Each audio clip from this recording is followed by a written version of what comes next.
Seorang gadis berusia 18 tahun tiba-tiba muncul di depan seorang lelaki tua berusia 100 tahun. Dia bahkan memanggil nama kecil lelaki tua itu. Xiao Guzi, sudah berapa tahun? Bekerja masih sesulit ini. Siapa sangka lelaki tua yang memiliki koneksi yang kuat itu tiba-tiba berlutut di depan wanita. Lao Nu akhirnya dalam hidupnya. Menunggu kepulanganmu. Ternyata wanita itu lahir pada zaman 3 kaisar dan 5 kaisar. Sudah melewati tepat 5.000 tahun.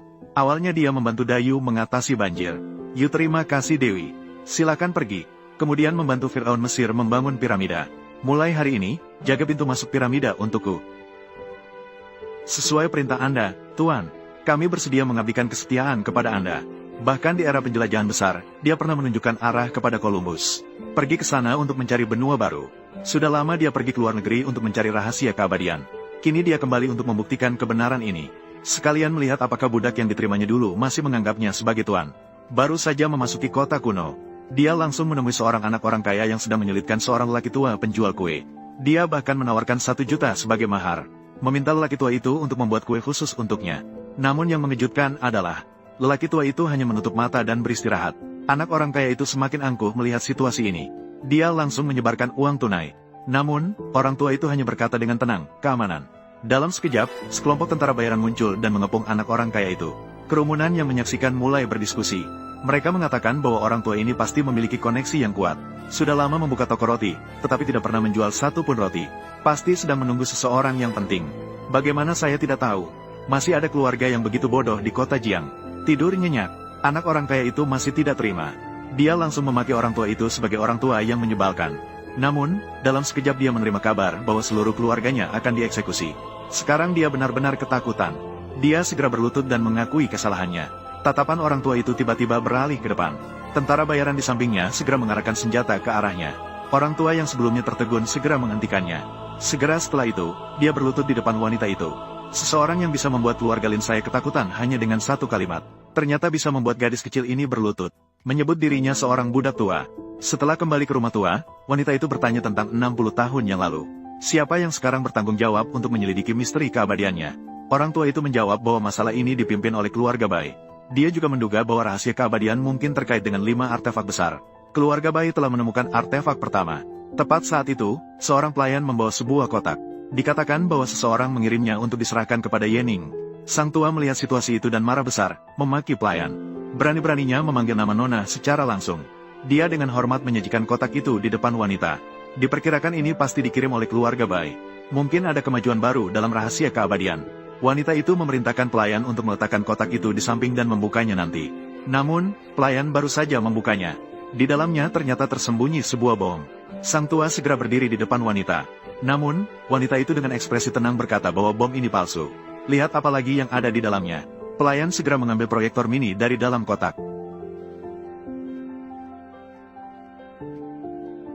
Dia berkata sebelum meninggal bahwa akan ada seorang nenek datang. Jadi, dia sengaja menyiapkan bom kejutan ini. Belum tahu apakah nenek itu akan menyukainya. Menarik. Sudah lama tidak ada yang berbicara seperti ini kepada saya. Keesokan harinya, sang tua mengatur sebuah konvoi. Mengawal wanita itu menuju keluarga Bai. Ketika konvoi tiba di gerbang, beberapa petugas keamanan dengan sikap angkuh meminta wanita itu segera turun dari mobil. Mengklaim bahwa tuan muda mereka tidak sabar menunggu. Sang tua melihat wanita itu menunggu petunjuk. Segera setelah itu, beberapa gerakan teleportasi menyelesaikan semua petugas keamanan. Masih dari kantong mereka, mengeluarkan sebuah telepon satelit dan memberikannya kepada wanita. Wanita menekan tombol sambung. "Saya akan memberi kamu 1 kesempatan lagi. Sebelum saya sampai di keluarga Bai. Biarkan keluarga Bai terhubung. Orang penting bertemu." Suara hening menyebar ke seluruh perkebunan. Saat itu, wanku dari keluarga Bai masih berpikir ada perangkat komunikasi yang tersembunyi di dalam ruangan. Memerintahkan pengawal untuk membongkar rumah hingga ke akar, tetapi tidak mengetahui apa-apa. Hingga saat ini, dia baru menyadari. Yang datang bukanlah orang tua yang tidak mengerti, melainkan seorang wanita muda yang benar-benar memiliki kekuatan. Dia teringat saat-saat ketika dipuji oleh banyak orang. Kakeknya selalu berkata bahwa dia bahkan tidak bisa mengingat 1/10 dari wanita itu. Sejak saat itu, dia menyimpan dendam terhadap orang yang belum pernah ditemuinya. Diam-diam bersumpah untuk membuat keturunannya tunduk padanya. "Tuan muda, sekarang apa yang harus kita lakukan?" Dia dengan sombong berkata bahwa hanya dengan mendengar suara, dia sudah tahu bahwa yang datang adalah wanita cantik luar biasa. Jika mau melayani dengan sukarela, dia akan dimaafkan, jika tidak, akan dibunuh tanpa ampun.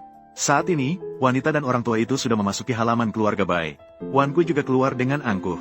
Dengan berpura-pura sopan, dia bertanya apakah dia adalah keturunan nenek buyut.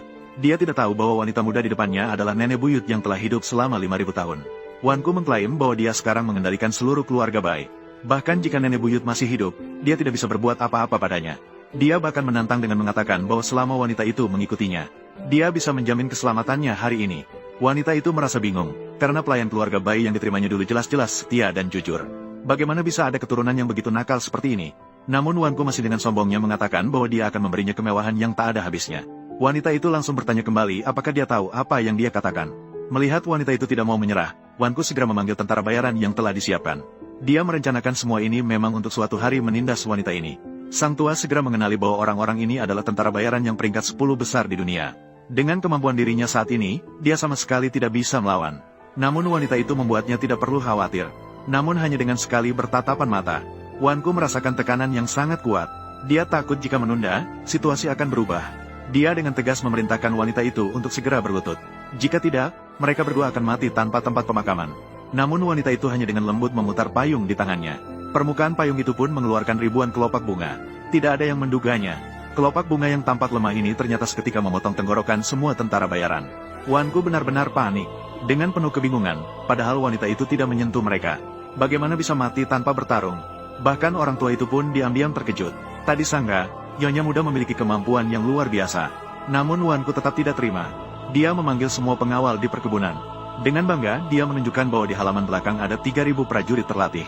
Dia memerintahkan semua orang untuk menangkap wanita itu. Saat itu juga, dunia tiba-tiba kehilangan warna.